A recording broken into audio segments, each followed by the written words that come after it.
হঠাৎই রাইয়ের ঘুম ভাঙা মাত্রই সব ঘন অন্ধকারে ছেয়ে গেল। হ্যাঁ বন্ধুরা, ভিডিওতে লাইক দিয়ে দেখতে থাকুন। যে মুহূর্তে কিনা রাইয়ের ঘুম ভেঙে যায় ঠিক সেই মুহূর্তেই রাইয়ের তীব্র মাথা ব্যথা যন্ত্রণা নিয়ে রাই যখন ওঠার চেষ্টা করতে থাকে, ঠিক সেই মুহূর্তে রাই বলতে থাকে যে কী ব্যাপার, আমার মাথাটা এত ঘোরাচ্ছে কেন, আমার মাথাটা এত যন্ত্রণা করছে কেন, কেন জানি না আমার মনে হচ্ছে যে মাথাটা আমার এক্ষুনি ছিঁড়ে পড়ে যাবে।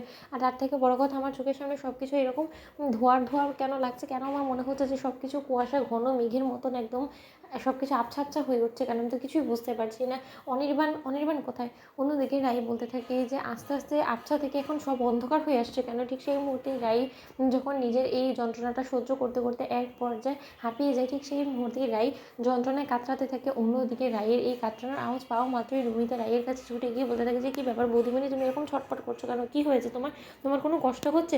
এক্ষুনি কি আমি দাদাবাবুকে ডাকবো? এবং তুমি এরকম অস্থির অস্থির করছো কেন? তোমার কি প্রসব বেদনা শুরু হয়ে গিয়েছে?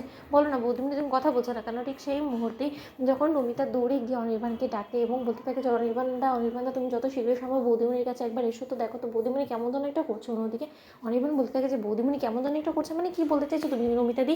কী হয়েছে রে, কী হয় রাইয়ের? আমি তো তার জন্য তো তোমাকে ওর পাশে বসিয়ে এসেছিলাম।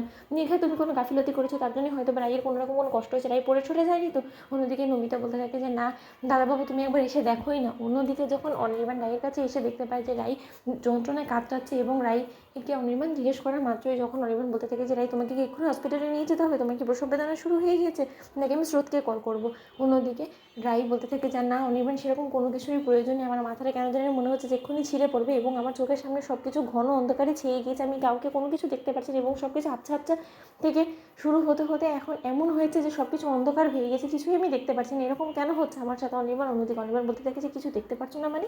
আমি বুঝতে পারছি না রাই, তুমি এসব কী বলছো?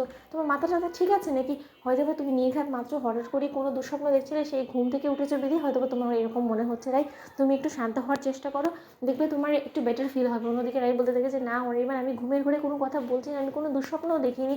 আমি ঘুম থেকে ওঠার পর থেকে অনেকবার করে আমি চেষ্টা চালাচ্ছি, কিন্তু তা সত্ত্বেও কোনো মতে আমি আমার চোখের সামনে থাকা কোনো জিনিসই আমি ছুঁতে পারছি না, কোনো কিছু আমি ফিল করতে পারছি না। তুমি যে আমার সামনে আছো আমি তোমাকে অবধি দেখতে পাচ্ছি না। অনির্বাণ, তুমি আমার বিষয়টা বুঝতে পারছো? অন্যদিকে নমিতা বলতে থাকে যে হঠাৎ করে কী হলো দিদিমণি, দাদাবাবু বলো না। অন্যদিকে অনির্বাণ বলতে থাকে যে নমিতা দি তুমি একটু চুপ করবে, আমাকে কিছু একটা ভাবতে দাও।